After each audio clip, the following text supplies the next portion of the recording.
Tactical Cowboy here. Coming up, we're going to take a close-up look at the new Swampfox Micro Prism, the Raider.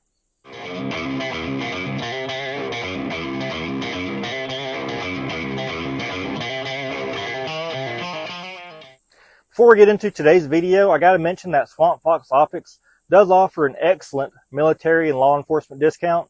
So if you qualify, check out the link below and that'll take you to the sign-up process. And if you don't qualify, then good news, I do have a coupon code for you to use. You can use coupon code YEEHAW at checkout and that'll save you 15%.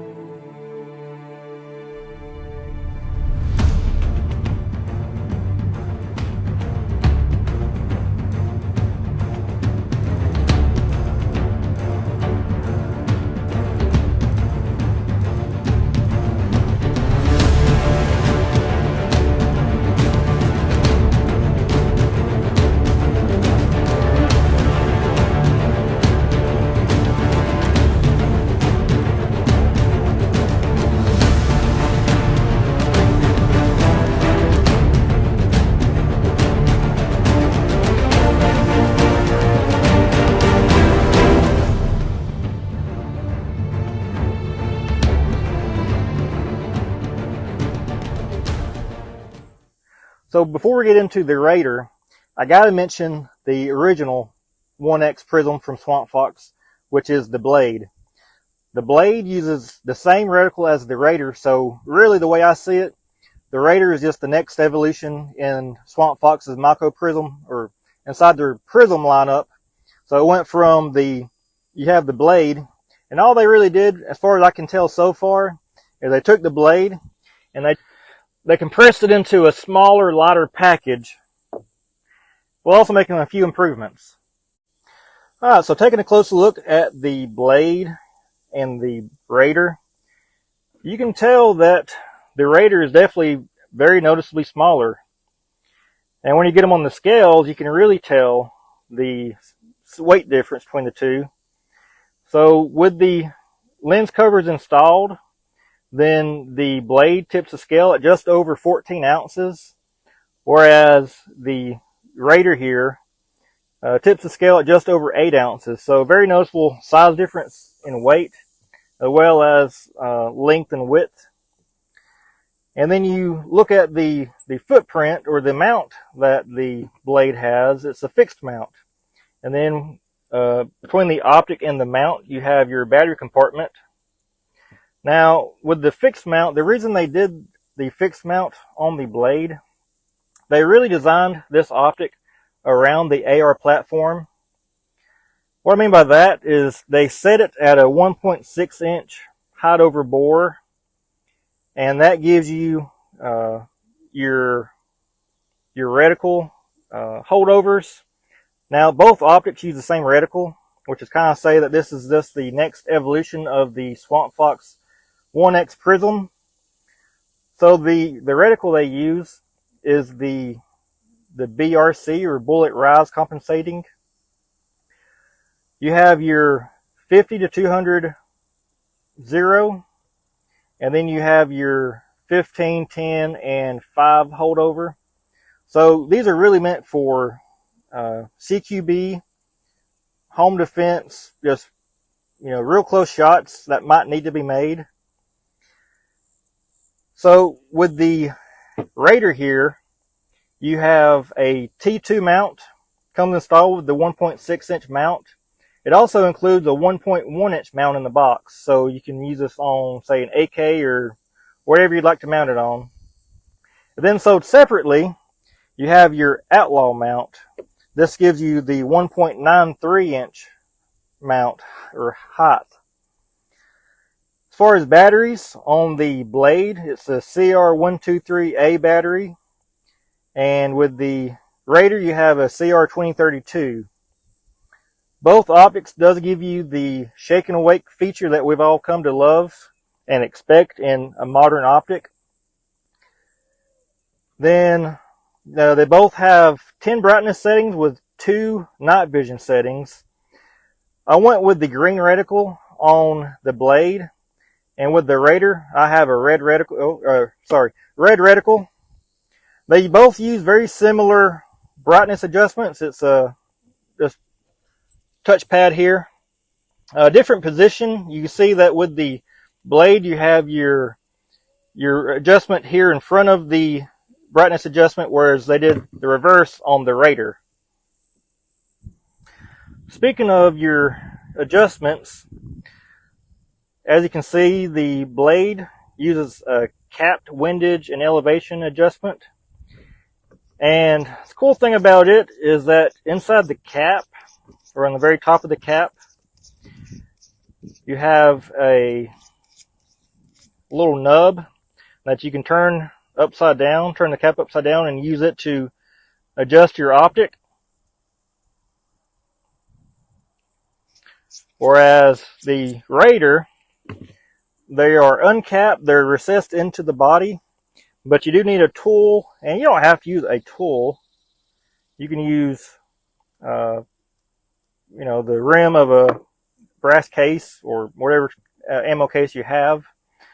A coin, there's different things you can use to adjust it, but you don't have a tool built in to the optic itself like the blade does. Another difference between the two is that the blade uses a half MOA click adjustment, whereas the Raider uses 1 MOA adjustments. I was really disappointed to see that they went with the 1 MOA adjustment, but it is what it is. I mentioned caps earlier. I don't have the caps installed on the blade. They're good caps, they're spring loaded, so they stay up and out of the way, but let's go ahead and remove them, keep them stored in the box. Whereas with the Raider, they're not removable, but you have your, you can install the caps onto your battery compartment. So your large one goes on first, pops on there, and you take your back one off and it pops into the front one. And I just got this optic yesterday, haven't used it yet, but it seems like it's on there pretty snug. And now I'm sure if you was put this on a heavy recoiling weapon, it would probably pop off. Possibilities there anyways, but it's a very snug fit. I don't see that being a problem. Then moving on, like I said, the reticles, we'll look at the brightness between the two. But from what I can tell with the naked eye, then they're both pretty bright. Now, I don't know if I would call them daylight bright. Here in my environment, then the brightness levels to me are very usable.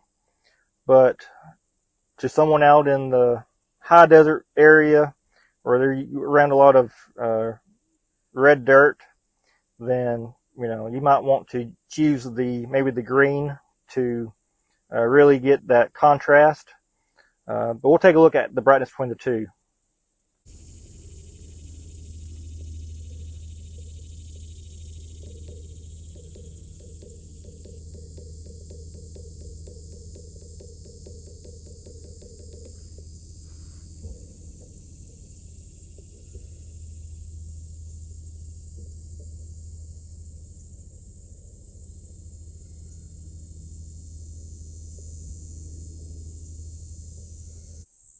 Aside from the size differences, probably the biggest differences between the two is the eye relief.